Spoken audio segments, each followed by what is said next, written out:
Good afternoon, everyone. Thank you all for being here. My name is Leah Gage, and I'm the Program Officer at VegFund.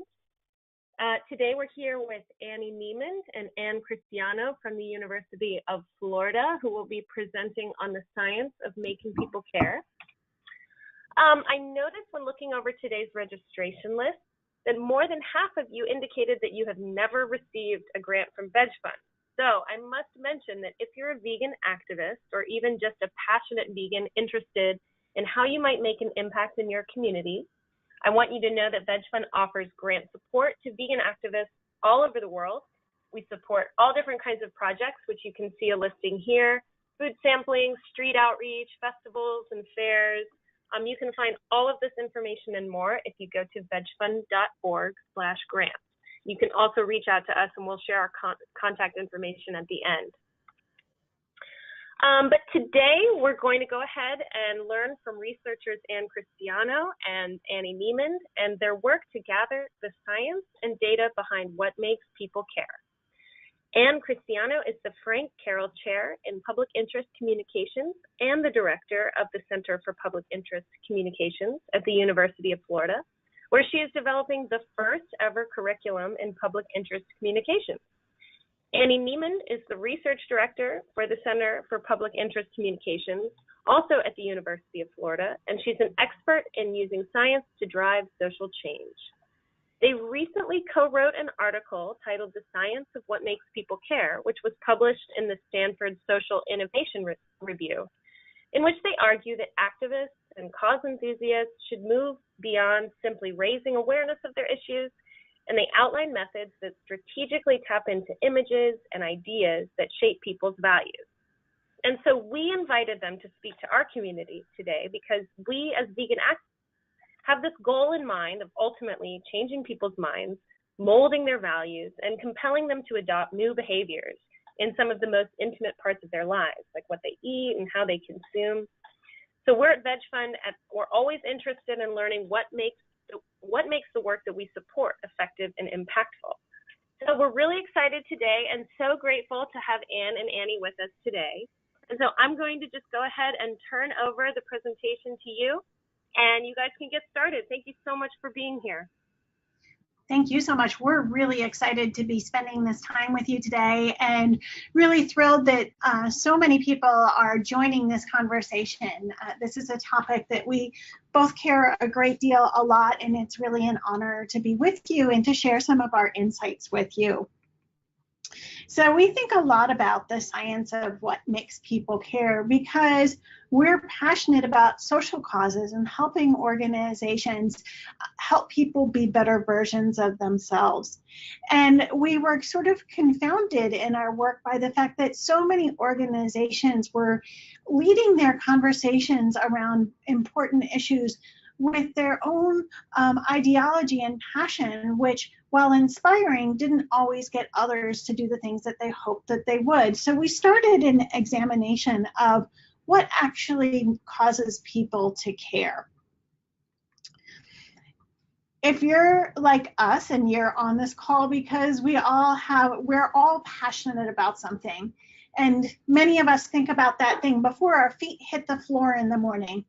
I sometimes find myself accidentally speeding to work and having to quickly tap the brakes because I'm so excited about the work that I'm doing and so eager to help other people get as engaged in it as I am. And sometimes I feel this frustration that why is it that others don't care as much about this as I do? And you may have felt this way yourselves. Like, for example, why don't people act to end racism? Why are people still eating meat? And when we look at these kinds of challenges, we think people are obviously not acting. They haven't made these important decisions because they just don't have enough information. If only they knew more about the toll that a meat-based diet takes on the environment and takes on our own bodies, perhaps they would make different choices. And we call this way of thinking the information deficit model. And the information deficit model was identified in the 1980s. And if you're nerdy about definitions for terms, academic terms like this. You have one right here, and it focuses really on the movement of knowledge between experts and non-experts. But there's a flaw in this, and the flaw in this is that we're never speaking to somebody who is not an expert. Well, the person that you're speaking with may not have expertise in the benefits of a plant-based diet. They may also have direct experience of how they feel better when they do eat a plant-based diet. So they may not be an expert in a formal sense, but they have an expertise that's based in their own experience. So the information deficit model really isn't what we want it to be. And so we have a better way for you to remember it. And it's this beautiful unicorn. The information deficit model is a beautiful, wonderful idea that we wish existed and we wish was true, but in reality, it is mythical. It would be so great if everybody's brain just had a USB port that we could upload all of these files and information to them, and then we could solve the problem, right? But the reality is, what makes people care, what makes people decide to act or change their behavior is far more complex than simply their acquisition of new knowledge or insights. The reality is that people aren't acting because they don't care or they don't know how. So our challenge as activists and communicators is to help inspire them to care and show them exactly what it is that they can do. We approach this from a public interest communications perspective, and public interest communications may be a term that is new to you. It is an emerging discipline that is earning its place along more recognized disciplines like public relations or advertising or marketing. And we want to explain what it is because our approach is different because we are trying to advance the common good. So communication in the public's interest is science-based, it's planned, and it's integral to profound and lasting systems change on an issue that advances the common good. Where public relations takes a more organizational focus, for example, there are people here at the University of Florida who work in university relations who are trying to promote the University of Florida as a wonderful university that people should fund and attend, and whose research they should pay attention to. That's not the approach we take. We work specifically on issues, whether it's helping people see the value of a plant-based diet, advancing social and racial justice, or advancing health and wellness. So public interest communications is different than other forms of communication because it requires us to move beyond communicating about our organization to really focusing on a specific social issue. It really forces us to focus on what needs to be different for us to be able to drive lasting change. So we're not interested in raising awareness of issues. We're really interested in getting things to happen that aren't happening right now. And this is the most important part, is that it uses behavioral, cognitive, and social science to connect the issues to what makes people care and how they form beliefs and behave. Public interest communications requires that anyone who's working for a cause really embrace their role as a communicator. So you may not be somebody who has communications in your job title. You may be the executive director. You may be a coordinator. Regardless of what your title is, you are a communicator and a representative of what you believe in. So in that spirit, we want to share with you some of the fundamental principles that we've drawn from a 6-year exploration of the research of what makes people care. So what we're going to share with you is a synthesis of what we've learned from looking at research from a range of academic disciplines, and a synthesis that includes applying some of those insights to real life scenarios. So with that, Annie, why don't we jump into the first one? Okay. So the first principle is that we want you to bring value to your audience by entering their world. How many of you walk into a party, open the door, and say, "What up, party? I'm here. Who wants to talk to me?" I do that all the time. You're weird, but they're probably not. Okay. Right? So nobody does that. other than Anne, because it's weird. What do? You show up to the party, you see who's in the room, you find a group of people talking, you walk up, you listen, and when you have something of value to contribute, you say something. And that's really how we want you to think about strategic communication. So often when we work with organizations, they essentially want to create a strategy where they are holding up a megaphone to their message and expecting people to just stop and listen. Instead, we want them to step into the world of various communities, listen to who they are, what they care about, what they value, and find a way to connect what they're working on to what they care about. No longer should you think about effective communications as having the loudest megaphone. Instead, it's about finding where your values intersect with the values of your targeted community. And we say community rather than audience because in today's information environment, people are creating information bubbles around themselves. People are seeking out content and information and experiences that are connected to who they are and to the identities that are important to them. They are forming communities and are creating niche markets where that shape what they want to engage with. So if you want to move beyond the choir, you have to figure out which target community should you engage with. Which niche markets are open to potentially changing their behavior and their dietary lifestyle. So we want to share 2 examples of projects, campaigns that did this work really well, that was able to identify a target community and bring them value, and as a result, were closer to achieving their goals.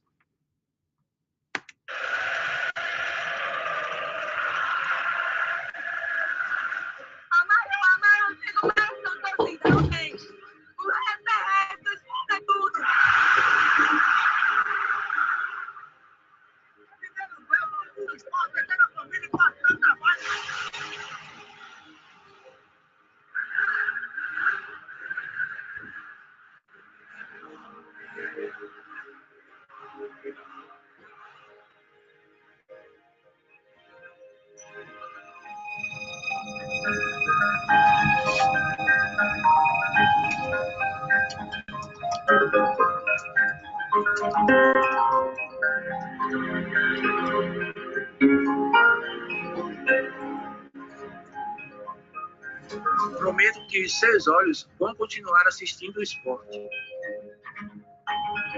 Que os seus pulmões continuarão respirando pelo esporte. Prometo que o seu coração sempre baterá pelo esporte.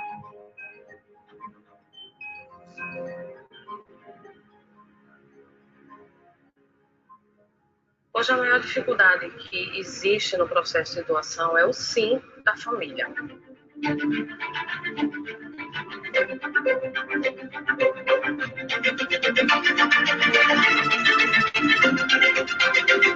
Eu sou rubro-negra até depois de morrer, irmão. Minha alma é rubro-negra. Ainda mais que quando eu doar meus órgãos, meu pulmão for pro cara do Náutico, torcedor do Náutico, ele vai respirar o esporte. A campanha atingiu números impressionantes. 51 mil torcedores se declararam doadores, uma quantidade superior à capacidade da Ilha do Retiro. A campanha do esporte, eu não tenho dúvida alguma que serviu para que, aumentando a oferta de doadores, a gente conseguisse zerar essa lista, conseguisse realizar o transplante em todos que estávamos precisando. Uma campanha de doação de órgãos, lançada pelo esporte, está de informação para a vida de muitos torcedores. Antes do vídeo, eu tenho passado 18 anos de diabetes e 5 anos para ter. E a gente está melhorando, a minha vida está voltando aos poucos. Eu renasci.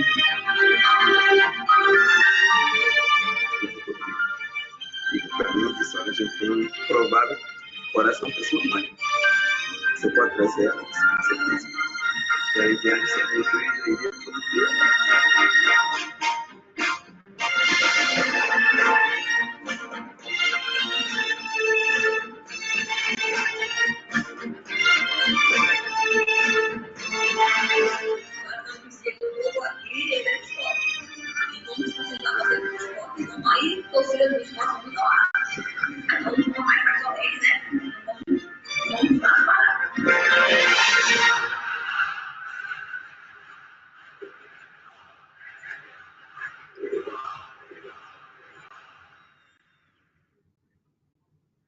love that video so much. And part of the reason that I love it, aside from the fact that it always makes me cry, is that it's such a brilliant example of the principle that Annie just explained.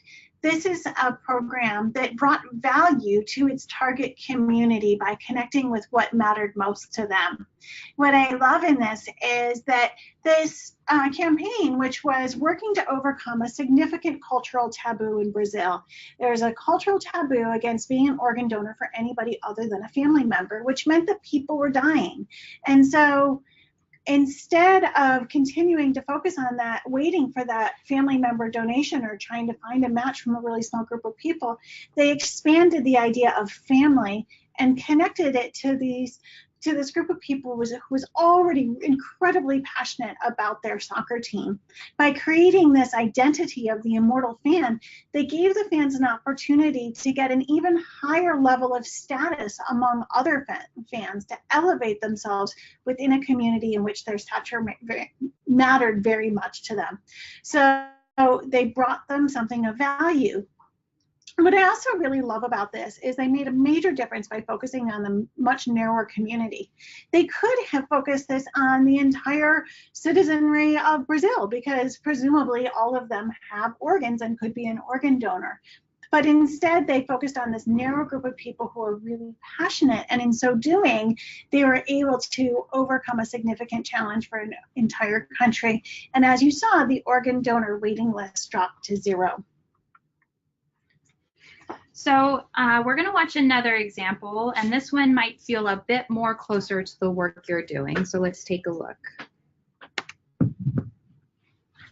I was really expecting it to end my career.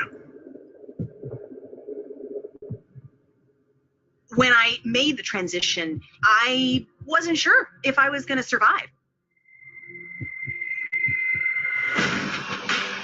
What we eat has a major impact on our health in every way we can measure. Today's blood and yesterday's blood. Yeah. To think that these elite fighting machines were eating mainly plants went against everything I'd been taught about nutrition. There's no one that can relate to that better than I do, because I've lived in that world. I'm in it just to rewrite history, cause I'm in the mood to label us the leaders of the new school. This ain't for the radio, can't find this on YouTube. This the type of killing that these critics say used to. Victorious.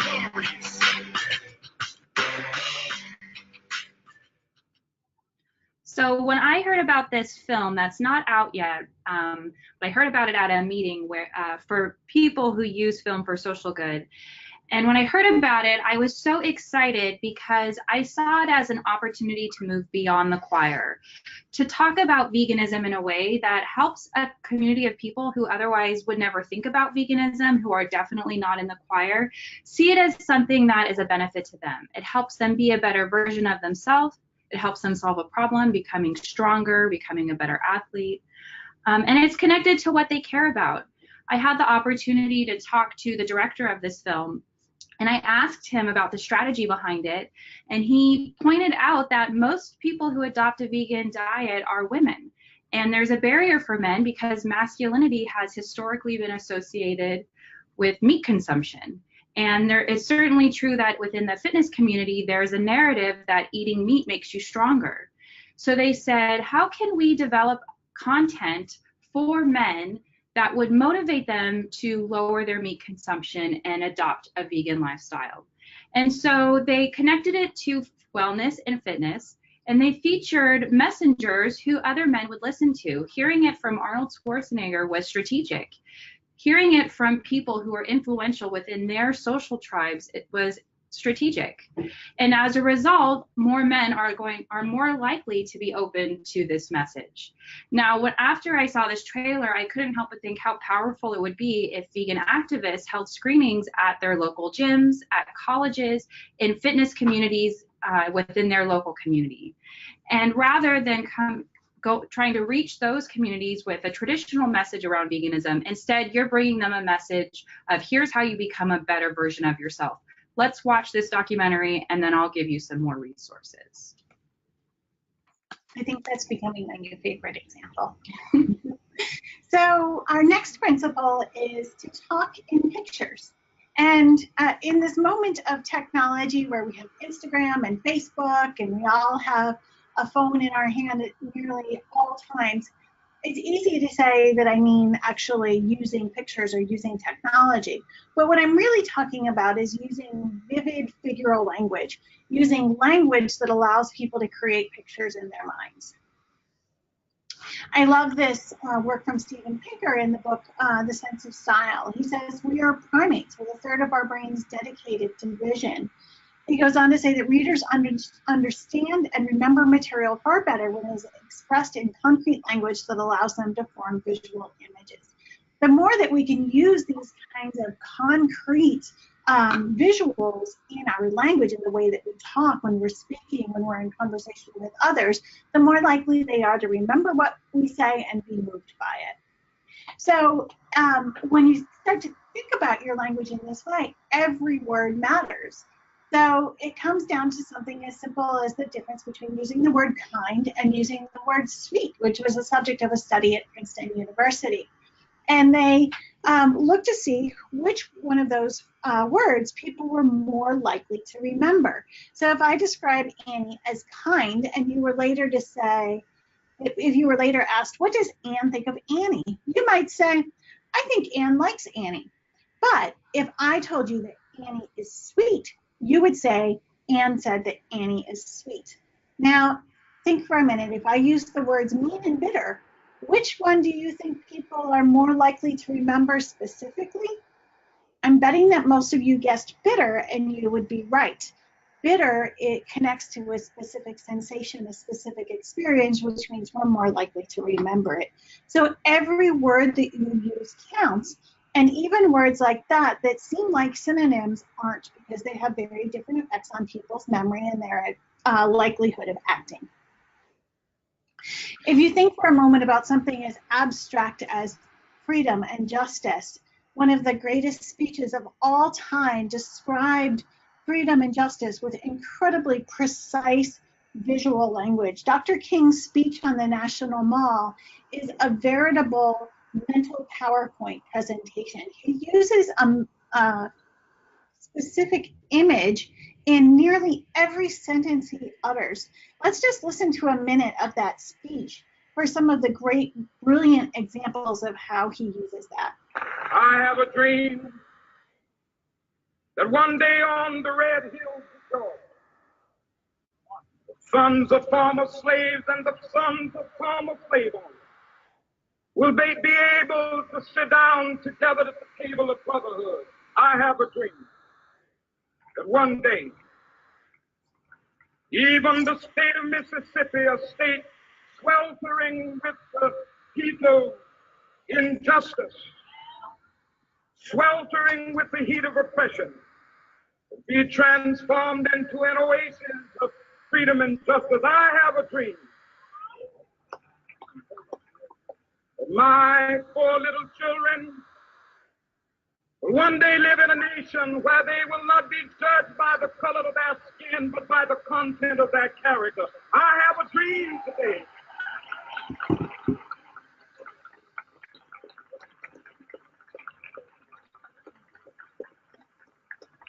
I have a dream that one day, down in Alabama, with its vicious racists, with its governor having his lips dripping with the words of interposition and nullification, one day right there in Alabama, little black boys and black girls will be able to join hands with little white boys and white girls as sisters and brothers. I have a dream today. So as you listened to that speech and thought about it from the visual perspective, you heard over and over again one image after another. You heard terms like oasis. You heard the term sweltering in the heat of oppression, connecting the incredible heat they were literally feeling on that day with the heat of oppression. You heard about the table of brotherhood and children joining hands. Each of these was a powerful visual. And when Annie and I shared this video with a group of senior military officials from Chad. One of them said, you know, I've never seen this speech before. And before I watched it, if you had asked me to draw you a picture of what freedom looks like, I wouldn't have been able to. But now Dr. King showed me picture after picture after picture, and I can see nothing else. So that's the power of using strong visual language.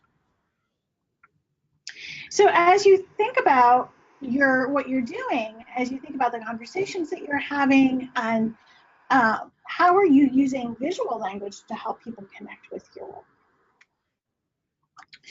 So we also want you to think about how you use emotion strategically and with great intention.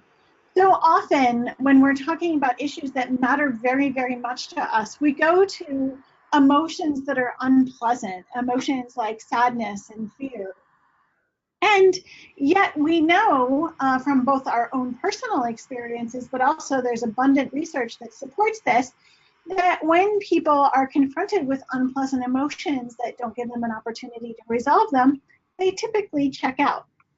So for example, this video, which I know all of you know well, the famous Sarah McLachlan commercial with the animals in which she sings in the arms of an angel, was effective for a short time in raising a great deal of money, but then very quickly became a meme in which that was sort of mocked for manipulating our emotions.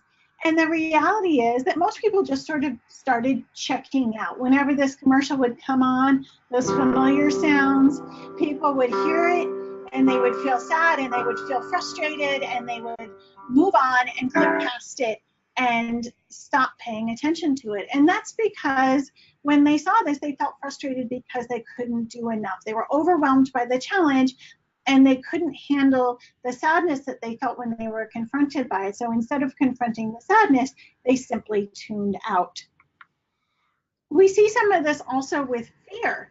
If we feel fear but don't have a way to either fight the thing that we're afraid of or run from it, we again check out. Annie has often talks about this wonderful study that she came across in which people would rather pay $10 than to find out if they had a specific sexually transmitted disease.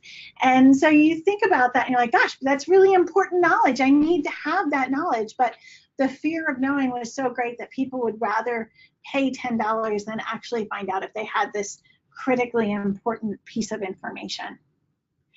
Sadness does, from an evolutionary perspective, create a desire in us to reach out and alleviate suffering. And that's a very natural response to sadness. But if we don't feel like we can alleviate the suffering, we will tune out. However, awe can be incredibly powerful in engaging people. What are some of the things that make us feel awe, and what does awe create? Well, awe creates something that's called the overview effect. When we feel awe, we feel more open to big ideas. When we feel awe, we feel a sense of smallness in a big world and more open to working with others. I love this image because I'm actually thinking awe in both sense because that cow is so freaking cute. So I'm like, aw. But I also think of my a dear friend of mine who told me the story of pulling into a restaurant one day and seeing this beautiful pasture of cows grazing in the pasture and just being so amazed by how big they were and how gentle they were and how beautiful they were. And the restaurant that she had pulled into was a steakhouse, and she decided in that moment never to eat meat again because she was so awed by the experience of seeing these beautiful creatures close up. So awe has these very powerful cognitive effects. Oops. I want to just set up this video. Well, this doesn't address this issue specifically. I think this video, which is a trailer from a film called Human, does a really nice job of showing what happens when you juxtapose things that make people feel awe with things that might be either a new perspective or an alternate perspective for people. So let me share this with you. But But at that moment, he wasn't a terrorist. He wasn't an insurgent. He wasn't an Iraqi. He was a scared man. تقدر تسامحيني ده انا قتلت بيك او خيك وما في قانون حسبني؟ تسامحيني؟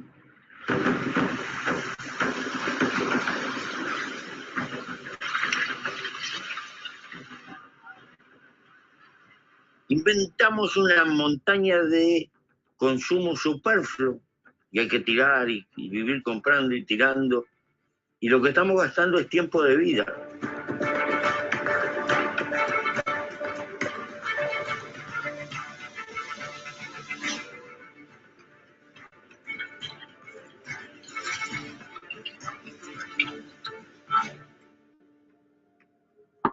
And then I met,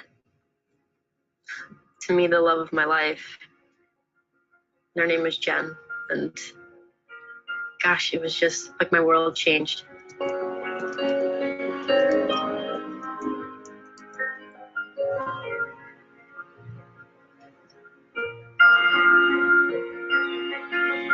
Semuanya paninmu, lihat di Nino.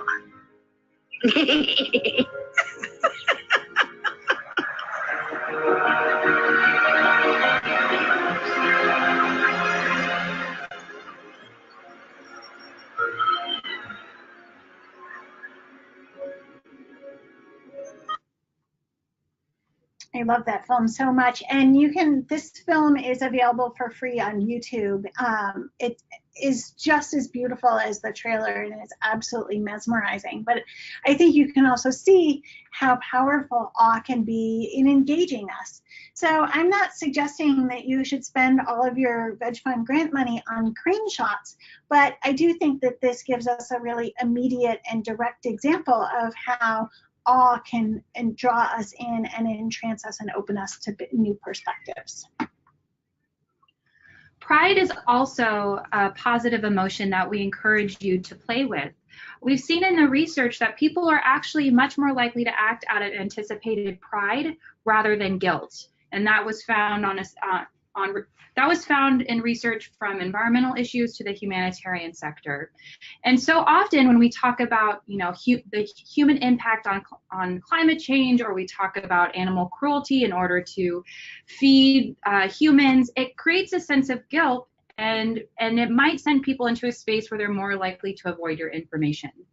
Instead, we might talk about the benefits of adopting a plant-based lifestyle and how you can feel good about yourself if you do so. I love the work of Deliciously Ella. She is a vegan chef in London that I follow, whose life I'm just interested in. And on her social media page, she shares recipes, vegan recipes, yoga stuff that she's doing. She talks about her business, and whenever she shares food, I imagine myself making that food and the anticipated pride I'll feel because I also engaged in this activity and it tasted really great.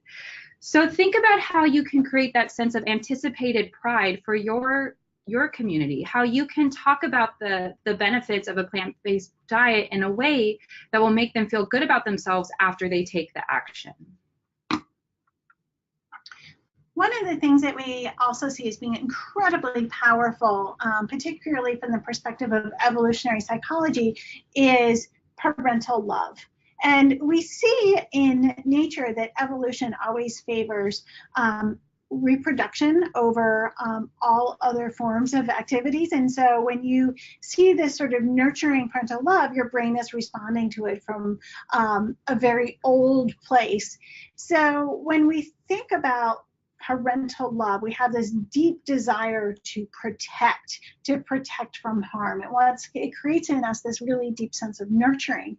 So Annie, can you talk a little bit about how that might transfer to how people feel about animals? Right. So I think when we look at a picture like the one you're looking at on your screen, it triggers familial love in your mind. It's not simply a cow in the field, but it's a mother loving its daughter. I think it's a girl. Maybe it's a boy. That's obviously a girl. It's a girl. Look at those lips. And so we personify them. We imagine them as mother and child, and we imagine our own love for our parents or for our children. And I had the opportunity to talk to a neuroscientist And she said that the parental love part, the part of your brain that lights up when you experience parental love is probably the strongest part of the human brain. So when we see a baby, that part of our brain lights up. This is why actually when we see somebody who is afraid or experiencing fear, we want to reach out and help, because her research has found that their face most looks like what a baby's face looks like. And this is also true for animals. Their faces are more round, their eyes are bigger, their eyebrows are raised, and so they look like a baby, and we want to reach out and help because the parental love part of our brain is so strong. So that could be a really powerful emotion to play with. Showing images of baby animals has actually been found to lead people to reduce their meat consumption and using those visuals to help people connect to their own experiences. Humor is also a really powerful emotion. If it's true that people avoid information that makes them feel bad or makes them feel guilty, then we need to figure out how we can talk about the issues that we're working on in a way that they want to experience information. We want to look at funny videos. We seek those out all the time. And I love the work that BarkBox is doing to build their brand. They've hired comedians to run their Instagram account, and their Instagram account does not feature ads for BarkBox. It doesn't feature the latest toy that you're gonna get in your subscription. Instead, they share funny videos because they know that that's what their community wants to see, that that's the thing that brings them joy, that that's the reason why they have a dog and are subscribed to BarkBox, because they love dogs and they want to watch funny videos and enjoy them with the community. And humor can be so effective at getting us to engage with things that we might not otherwise engage with. Pulling in the example from health, I love the way this campaign helped use humor to focus on something that many people are uncomfortable about and afraid of, in a way that helped to make that thing that we're afraid of less scary. So let me share this with you quickly.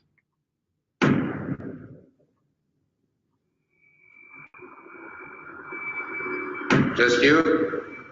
I'm here to check your prostate. I am the prostate check.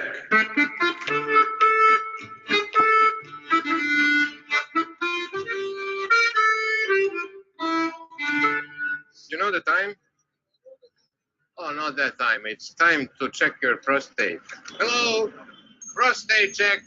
Get your prostate check here.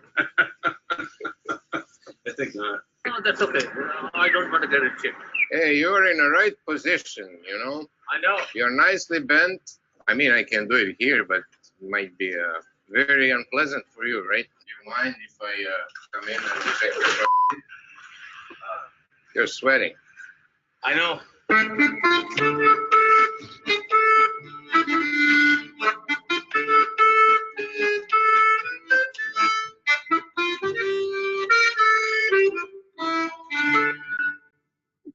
Speaking of communicating visually, I think this is probably one of the best logos for any campaign I've ever seen. But I love this video because it demonstrates some of the really important principles about using humor. First of all, it's not making fun of cancer, which is awful. It's making fun of the fear men feel about getting screened for cancer, and makes fun of the fact that their fear of doing that may be hurting them more. And so it creates a way for people to talk about something that they might not otherwise talk about. And we see this across a range of issues, that using humor makes it possible to raise a range of discussions that might otherwise be intensely uncomfortable or something that we're desperately trying to avoid. So we're not saying that you should not use negative emotions, but it's very important that if you do use sadness or fear, that you include a way for people to resolve those emotions. Research tells us that if people feel too many negative emotions, that they will disengage, that it's too much for them to cognitively remain in that state. Instead, you need to provide an outlet for them to have positive emotions. Researchers refer to that as a warm glow.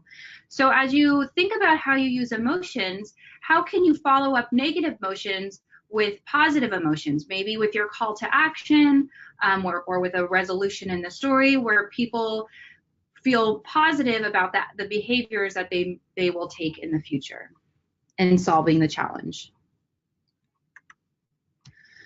So think about how you communicate about the work that you're doing. Are you relying on one emotion? Can you bring in different emotions? And we encourage you to play with these different emotions, and you'll see that different emotions lead people to different outcomes, and that can be really helpful as you think about how you're going to develop your own strategy for achieving your goals. So the next thing you need to do is include calls to action that are actionable. Often when we work with organizations, we see calls to action like, for more information, click here, sign our petition, follow us on Facebook, sign up for this newsletter.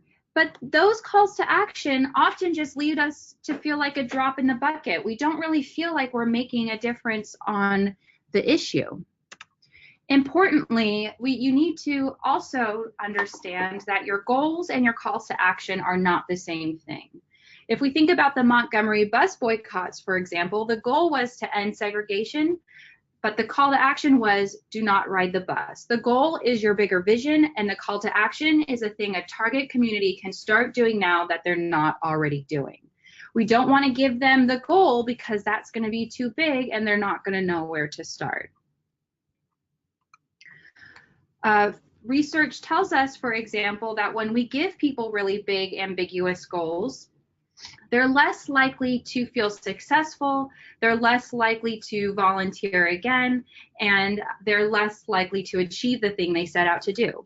In this picture, for example, reminds us of a study that was done by Melanie Rudd, where she had two groups of participants who were told to go out and achieve one of two things. One group was told to go out and make a campus more environmentally friendly. Another group were told to go out and increase recycling on campus of a particular type of material. And they went out, they did their call to action, and they came back, and what she found was that the group who had the more specific call to action, increase recycling of a material, were more successful and more happy and felt like they were able to achieve the thing that they were asked to do, and as a result, they theorized they're more likely to volunteer again. So if we want to keep people engaged, we have to give them very specific calls to action. I love this campaign so much. They get the call to action exactly right. In Denver, prior to 2006, they were having a challenge with water conservation. Residents were using too much water, and they had all of these efforts to try to get them to reduce their water consumption. And they sent out messages like conserve water, to no success. So in 2006, they launched a brand new campaign. And in that campaign, they said, go ahead and use water. Use only what you need, water 2 minutes less. And as a result, they were able to lower water consumption to rates as low as they saw in the 1970s, despite the fact that the population had increased. I love this call to action because it's specific and I know how to do it. And I know it will make a difference. I could set my irrigation system for 2 minutes less. I can water my lawn for 2 minutes less. Sure, you're not asking me to give up anything that I hold dear. You're saying go ahead and do the thing that you normally do, just do it for 2 minutes less. Let's watch one of their ads. Hey, they're watering again. I love it. Extra water makes me extra awesome. Hey! So that's a little more my way. Honestly. Grass is dumb. Water 2 minutes less. They won't notice. Another great example of using humor also for your notes. So in our work, we have found 4 pieces that tell us how we build really good calls to action. So I'm going to go through those real quick. First, the call to action needs to be concrete and specific. We can't give people ambiguous calls to action. It has to be a specific thing that you want them to do. Second, people need to see how their action works to solve the problem. If people feel like they will be a drop in the bucket or they feel like it's not really going to make a difference, they're more likely to disengage from your call to action. So it's important that people really see the difference that action will take on the issue. Third, they need to know how to do it. You can't give people a call to action that's too hard for them, that obligates them to do something they don't want to do, or that is not part of their daily habits or routine. And if it is outside of their daily habits and routine, you need to give them exact steps on how they can replace that routine.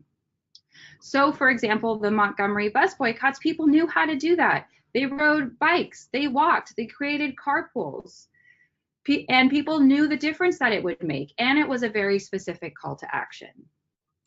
And lastly, focus on what you want them to do, not what you want them to give up. I really like this trend that we're seeing where we're moving away from saying veganism or vegan diet and instead saying adopt a plant-based diet. You're getting more people to reduce their meat consumption, even if they're not there all the way, they're on their way there, which means less animals are dying. And people know exactly what you want them to do. You want them to eat more plants and eat less meat. And when we use terms like vegan, that's a politicized word. And if we just simply use that word, it leaves a lot of space for people to insert what they think you mean. But if you say exactly what you mean, then there's no space for them to misunderstand.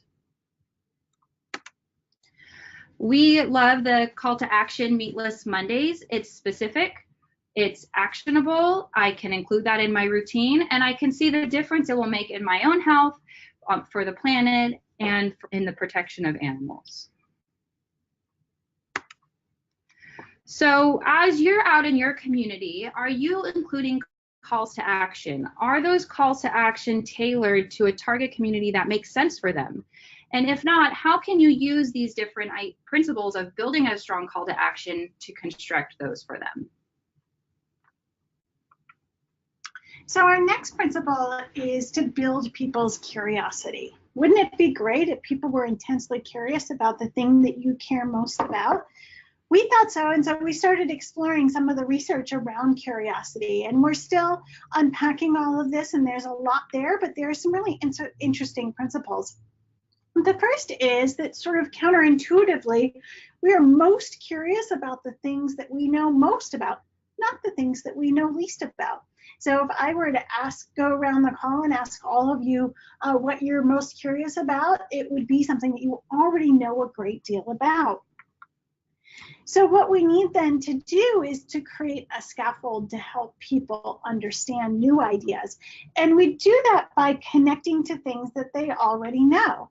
So if, for example, somebody were trying to help me understand a pomelo. I moved to Florida 8 years ago. My family and I went citrus picking. They were like, what do you want to pick? Do you want to pick pomelos or kumquats or tangerines? And I was like, what's a pomelo? And they said, well, you know, it's big and it's sort of bitter and it's really juicy. And then they said, it's like an oversized grapefruit. When they said it's like an oversized grapefruit, I was in. I love grapefruit, and I was really excited by the idea of something that was like an even bigger grapefruit. By connecting it to something I already knew, I was a lot more curious and excited about it. It's also true that we need to speak in definitions. We often think that when we're having a conversation with somebody and we introduce a term or an acronym that's new to them, once we define it, that we can continue to use that acronym or that term. But when we do that, we're actually turning our conversation into a vocabulary test, where as we continue to use that acronym, they are desperately trying to remember what it stands for rather than paying attention to what we say. So if you're introducing a new term in conversation, for example, vegan, you might say, it's a plant-based diet. But instead of going on to say vegan, you instead said plant-based diet. And by talking in definitions, you would never lose your audience. They would always be right there with you. It may take a little bit more time to get your point across, but you can do that in the confidence of knowing that the person that's listening to you will have a much deeper understanding and longer memory of what you've said to them. So as you think about this, think about how you're building your community's knowledge to nurture their curiosity. So our last principle is to tell stories. And we are based in a college of journalism, so of course we're really passionate about stories. But we're also passionate about really understanding why they work so well. Somebody we admire greatly, Andy Goodman, says, stories are the fundamental unit of human communication. And so if we're not telling stories, we are not transferring knowledge. We're not transferring ideas. Pulitzer Prize-winning author Debbie Zenzipper said, every social movement starts with a story. And if you think about the social movements that have made a major difference, particularly in recent history, each of those has started with a powerful story. We know from the work of neuroscientist Charles Freneau that memory is attached to stories, and that our brains crave the narrative structure so much that if we are trying to remember something that we deem important and it's not attached to a narrative, our brains will create one to support that fact. A lot of times those stories get confused with messages, but a story isn't simply a message, and a story is not a vignette. A story has to include what is called Freytag's arc, and you probably remember it from 10th grade lit class. It looks like this. Remember that? This is the part where you have Charlie Brown signing up to work on the Christmas play. Things start to get interesting when he has a hard time attracting the attention of all of the actors.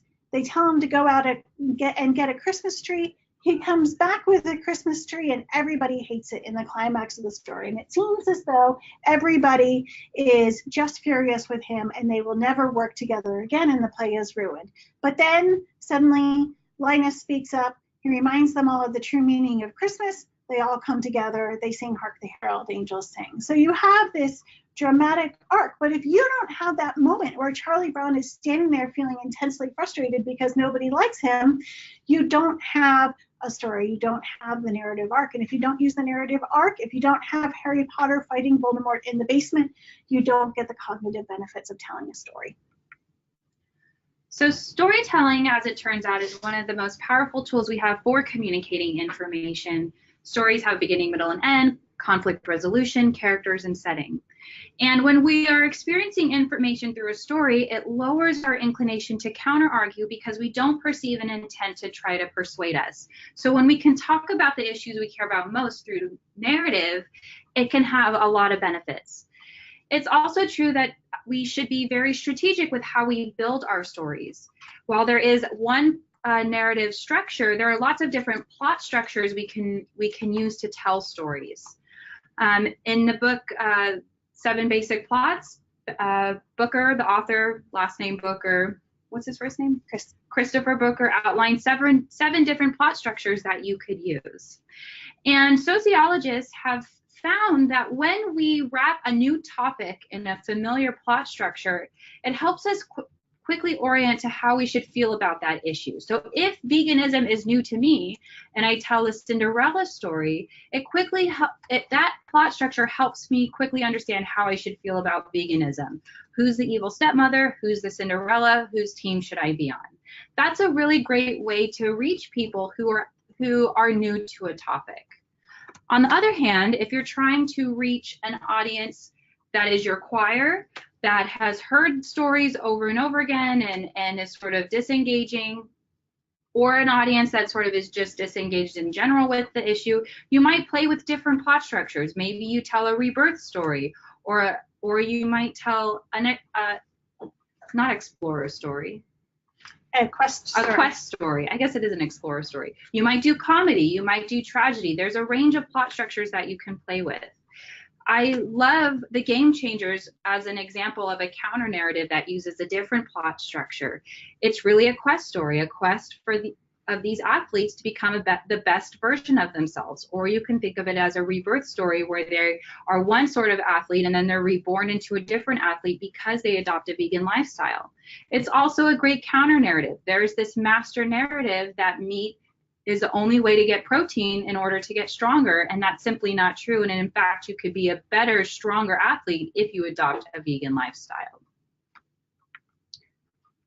So stories can also help us understand abstract and complex issues. I was really amazed by the story that came out of The Intercept last October about 2 piglets that had been rescued from a factory farm. And by telling this story through the perspective of these 2 rescued piglets, the story did an extraordinary job of revealing and exploring the incredibly complex world that creates that surrounded by factory farms, particularly associated with meat production, and how all of the systems in the USDA and in the corporate world of food production are aligned around supporting these really horrific practices. But because the story was told, starting with the stories of these two beautiful little piglets, it was really incredibly engaging, and this story helped us understand something that was really abstract and something that was intensely complex that we might not otherwise have been able to engage with. We've also seen how stories capture our attention. After the terribly sad story of Cecil the lion being killed by a poacher, we looked at poaching as a big business, and we looked at, there was such profound outcry associated with this lion's death because he had been anthropomorphized, he had a name, that that many major carriers, major airlines actually made policy decisions to stop carrying big game as a result of this story. And so when we have these kinds of really powerful stories, you create this attention gap, and we really are sitting on the edge of our seat wondering what will happen next. And people were really transfixed, wondering what was going to happen next to the dentist who had taken Cecil's life. The other great thing that stories do is it helps us feel empathy with the characters or take their perspective. And this happens when we include characters that we see ourselves in, or we include details that help us imagine what it's like to be that character. And I think that we can think about applying this in this context in terms of telling stories about people who are vegan but have nuanced lives that different communities can connect with. For example, I talked about Deliciously Ella, but I remember listening to her tell the story of how she became vegan and how it was connected to these different health issues that she was experiencing. Many of the health issues that I myself experienced that led me to stop eating meat and eating dairy. And so because I can imagine myself in her shoes, because I had a similar experience, it opened me up to a choice that I ended up taking, and that changed my life. So think about how you could tell different stories of vegans that help different audiences feel empathy and see that that choice might be the right one for them as well. So as you think about the work that you're doing within your community, are you telling stories? Are you telling different stories with different plot structures? Are you featuring characters that your target community can identify with? Are you using stories to help your community understand sort of these big complex issues and why veganism is such an important option? So to recap, here are the principles. Bring value to your audience by entering their world. Talk in pictures. Invoke emotion with strategy and intention. Make calls to action actionable. Build curiosity, and tell stories. We also have some resources for you where we've written in depth these studies up that we've mentioned and other ideas that might be helpful for you as you do your work. Scienceofstories.org, we go into the science of how you build effective stories. Stop Raising Awareness Already, the science of what makes people care, the back of the envelope guide to communication strategies. These are all resources that you can find on Stanford Social Innovation Review, and our website, jou.ufl.edu/cpic. So we've got some time now for questions if you're ready with them. Awesome. Thank you so much, Ann and Annie. That was a ton of information, and I saw so many things that I think are extremely relevant to our work as vegan activists. I want to remind everybody that this session has been recorded, and we will, after the presentation, once it's edited, we'll send out a private link to everybody so that you can access this again. And we'll ask that Ann and Annie share some of the links. We've had some questions about links to some of the videos and resources that you shared, and see if we can get those too, just so people can access those again. As people think of questions and think about what's relevant to their work, I wonder, I posted this in the chat while you all were speaking, and I wanted to put people on the spot and see if anybody had any of, were willing to share any of your specific calls to action that you use in your vegan activism work. You know, so much of the time we're thinking in these, as you say, we're, you know, our cause is, how do we get people to go vegan? You know, how do we get people to give up animals? And already that's a negative, right? We want people to adopt something, not you know, get rid of something, as you guys mentioned. And also we need something actionable. And it's hard to just ask people, okay, go vegan when there's not something specific. So I wonder if people can kind of post in the chat function or write in their questions what some of their specific actions are. And I see a hand raised from Sarah. Sarah, I'm going to unmute you and see if you can mention if you're able to speak and say what you have to say. Looks like you might be self-muted. There we go. Hi, how are you? Hello. Great, go ahead, Sarah. So we have this Dairy is Scary campaign, and it's really, it seems to be working very well. I've partnered up with In Defense of Animals, and they gave me the artwork, and then I funded it myself personally. So we're going to do it again during Super Bowl. So I did it during Peachtree Road Race, which is the largest road race in the nation.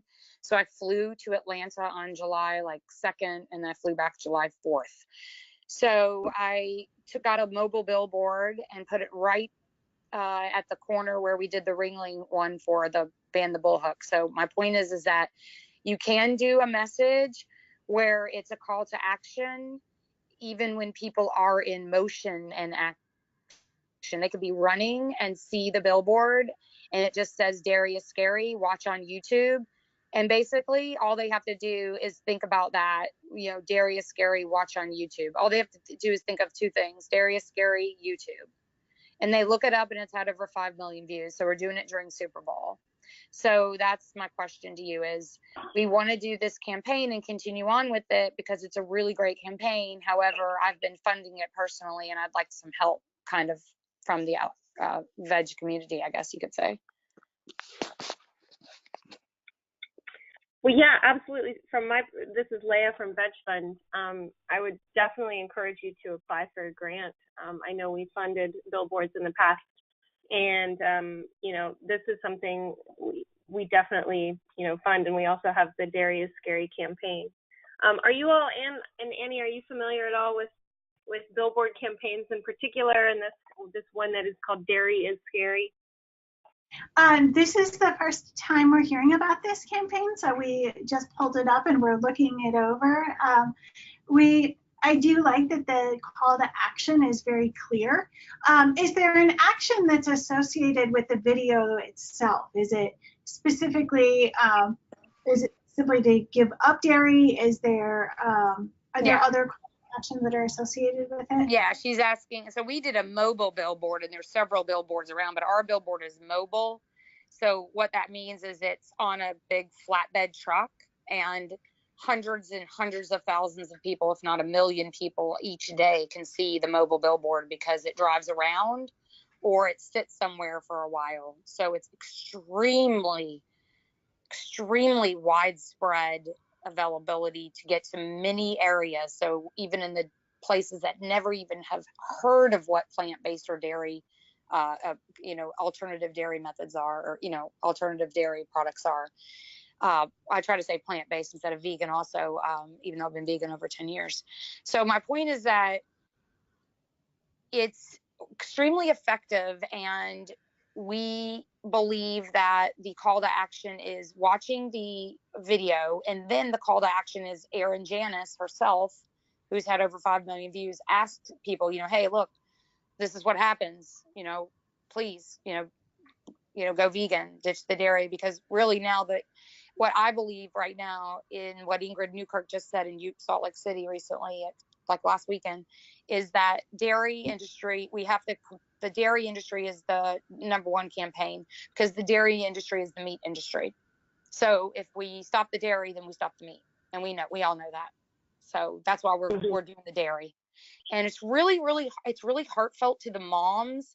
a lot of people that have children, or even people like myself that don't have children but consider their animals their children, their fur animals their children.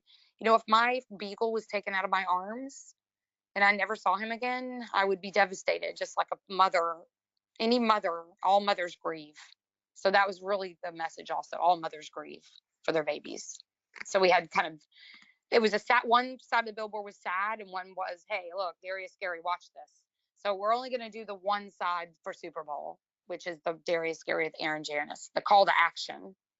I think that I think Darius Scary is a good, it's surprising, and it's a good way to, it could be a good way to bring people to a video that are, who have not thought about it before. I think the video, I hope, provides, you know, calls to action that follow the criteria, that use emotion, that leave people feeling like they can take these small steps and start reducing their dairy consumption.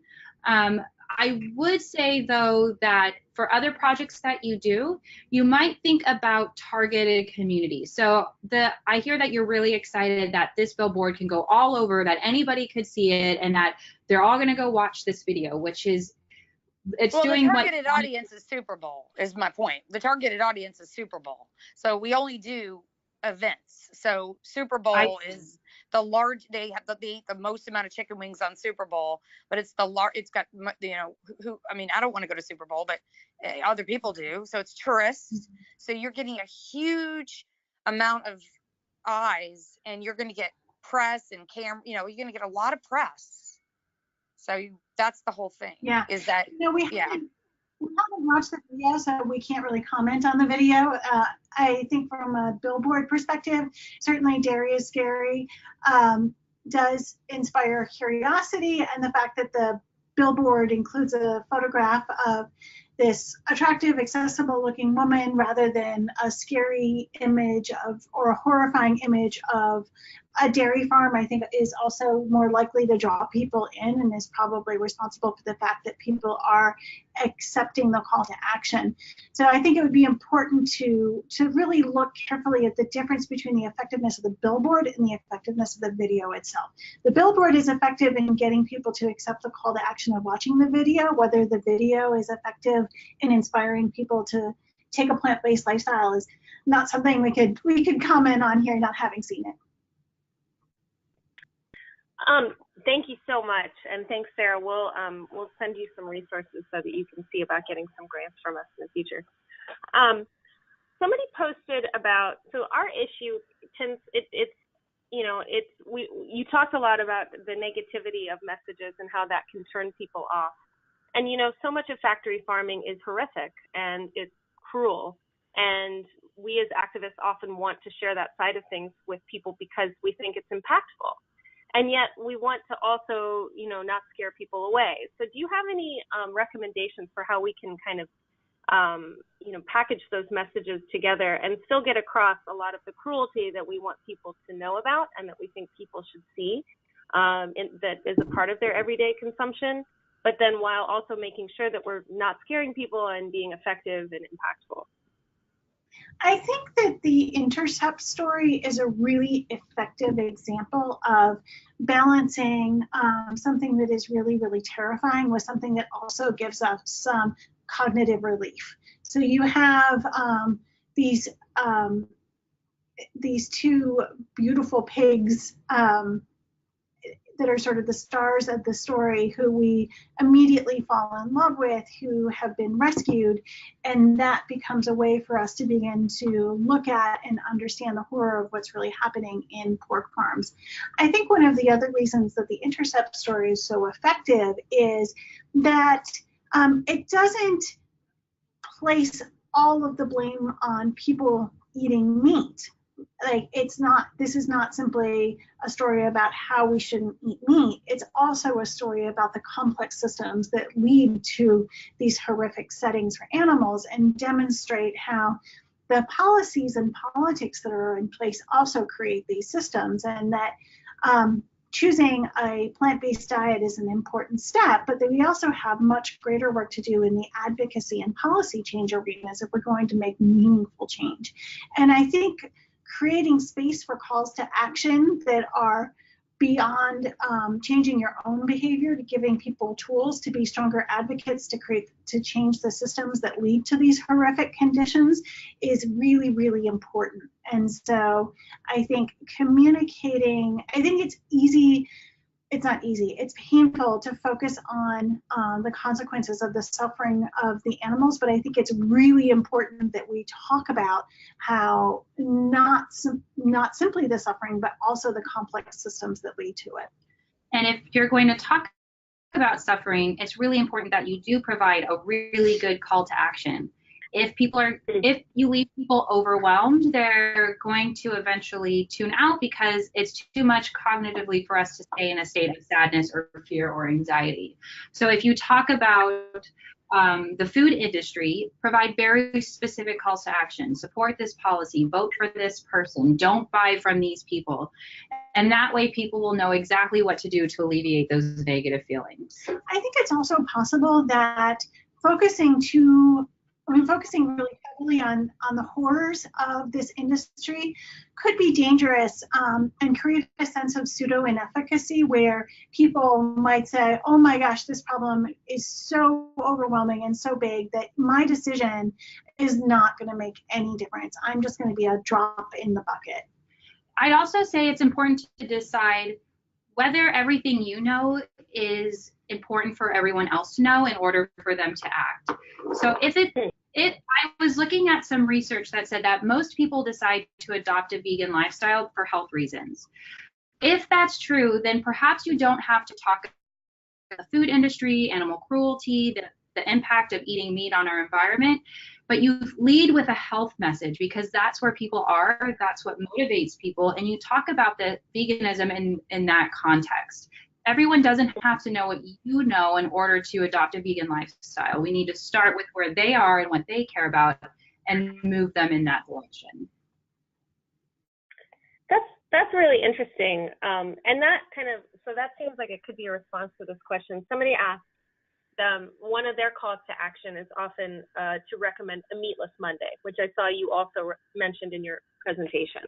But then they mentioned that sometimes when they're out doing their activism and they recommend a meatless Monday, that some people may feel that that is not enough, that that's just a drop in the bucket. And so if I do that and it doesn't matter, then why should I do it at all? Nothing I do is going to make a difference in this big issue. But then when you can kind of reframe it and say, well, it's also about your own health, and it's also this, which is something that you can have control over. I wonder if you have any comments on that feeling of people not feeling like they have any agency in such a big issue like eating animals or something related to that. I think it's really important to know who you're talking with. If you're talking with the choir, the community of people who have already adopted a plant-based lifestyle or made a decision to eat a largely meat-free diet, then you're going to use one set of messages that are really around sort of the moral imperative of protecting animals. But for other audiences, leading with a health message or an economic message is going to be a whole lot more impactful. And I think it's really important to be a pragmatist about it and to think about which community you're speaking with, what matters most to them, and which of those messages is going to be most effective with them. So from the parent perspective, it may be you may be thinking about activating the pride that a parent feels in giving their family a nutritious and healthy meal that's also really affordable and saves them money for the other activities that they'd like to do as a family. And I really am excited about the idea of focusing on unlikely tribes or groups of people who you wouldn't think are groups that you should seek out to talk about veganism. When I was talking with the director of the Game Changers, he was telling me that meat consumption is tied to hormone changes in women that impacts their fertility. Imagine if you could find a community of women who are meeting about that. Maybe they have polycystic ovarian syndrome or they're having fertility challenges. And you talk to them about veganism and how that can help them overcome or manage their illness. That's a very unlikely tribe, but if you got them to adopt a plant-based diet, that's a whole group of people who you might have totally missed adopting sort of traditional approaches to spreading veganism.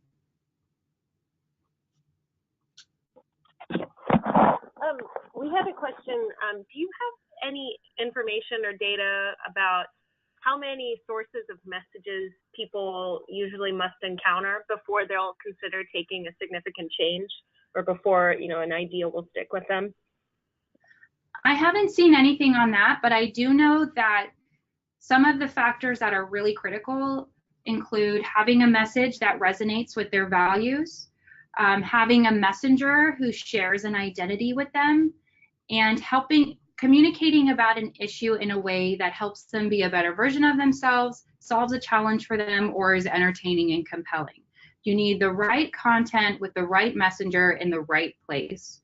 And I have seen a little bit of research that says when we see information more than once, we believe it to be true, but that that was lab work that I wouldn't necessarily suggest is going to be true across the field that you're working in. But I would focus on partnering with messengers. So maybe you're working with churches to make a plant-based diet part of their value system. Maybe you're working with local restaurants. Maybe you're working with women's groups. And work with messengers that they trust, who will show that this is something that the group does and that this is a new norm for this group. Yeah, I think focusing on the number of times that a message is encountered is probably not the right thing to focus on. I don't think there's a magical number, and I've seen lots and lots of different numbers offered for this, but I think, to Annie's point, it's not about the number of times we see a message, it's about the ways in which we connect with it. So I'm confident that in the examples that we saw, there were many people who saw any of these messages just one time and immediately acted on them because they are so compelling and inspiring and connect directly to the values of the community they were focused on. Mm-hmm. That's super helpful. We have one more question. One of our grantees, Michal, I'm going to just unmute her here. Okay, Michal, there you go. You should be able to speak now. Thank you. Hi, this has been wonderful, absolutely wonderful. So first of all, thank you. And again, VegFund, thank you. This, has been very helpful. And your mind goes running and thinking all the time as you hear all these things of what more you can do. Just a little bit of a feedback and thought about this. It depends really who you're targeting, and that's been a main theme here. If you're talking about even more inspiring people who are already engaged, and therefore the type of messages you're using, then I find news is a really good tool because of the emergency of the news, the very fact that things are happening, and there's a point where that helplessness, you can suggest action, even in a small way, to make yourself more into an advocate rather than a passive observer through programs and through little actions you can do, calling for volunteers in your organizations and things like that. So that's an example of those who are already engaged. I saw a wonderful example because we deal at Shemayim Va'aretz, which is to do working within the Jewish communities in enhancing and promoting veganism, and by taking small steps and making a difference. In our footprint, one of the things is working with the Orthodox community, who very much have these beliefs about meat as part of the ceremonial and the ritual. And it's hardest to work with them in the sense of alternatives and considering alternatives, because you have that faith-based belief system as well. And I think when you do it very gradually, underpinned by the language, the registers, the sources that speak most to them. You know, if it's coming from our texts or from the type of discussions and language registers, it makes a huge difference within that community. And I was amazed to see, for example, with people who I know personally who are part of the Orthodox community boasting about having tofu dinners, who would, you know, half a year ago would never have even spoken in that language, and boasted on Facebook. Yeah. So and by doing that, it means that they're reaching out to their friends as well. So then the last point is about the power of their impact and really recognizing that even the social media, as people who become messengers themselves, because they're making that small difference by spreading a word, because when it's a real person, it makes a huge difference, and from people that you believe in. And so the personal, when we have a social media site and we respond to people and engage them in a conversation, even though we've never met them, they've never met us, it's almost like they know us. So one of the things of the mass thing is also feeding back, people being heard, feeling they're being heard, and responding to it, and building community in that way. So those are some of the things we've picked up in our work, and our social media audience has grown because of that, because it's not just getting the word out there into space, it's about reminding people you are part of a community and we can talk about these things.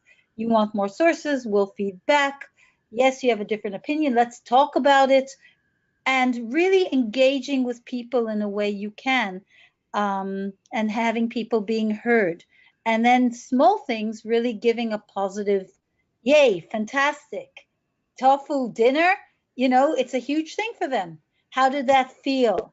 You know, what did you learn from it that you can share with others? So great examples, perfectly articulated. Yeah. Thank you. Thank you. Well, thank you all. This is we're nearing the 1.5 hour mark, and I want to be conscious of everyone's time. We've had a few other questions just about sharing some of the research, and so I will follow up with you both offline and make sure that we get some of that, the links and everything shared out to everybody. Clearly, we have a super hungry audience here, and I want to thank you both so much for sharing with us today. It was really wonderful to be able to do it, and we are so inspired by the great work you're all doing. Great, thank you so much.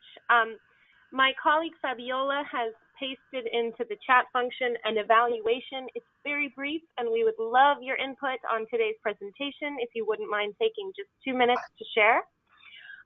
Otherwise, thank you all so much for being here, and I wish you all the best. Please visit VegFund.org if you haven't already, and have a wonderful rest of your day. Thank you all so much.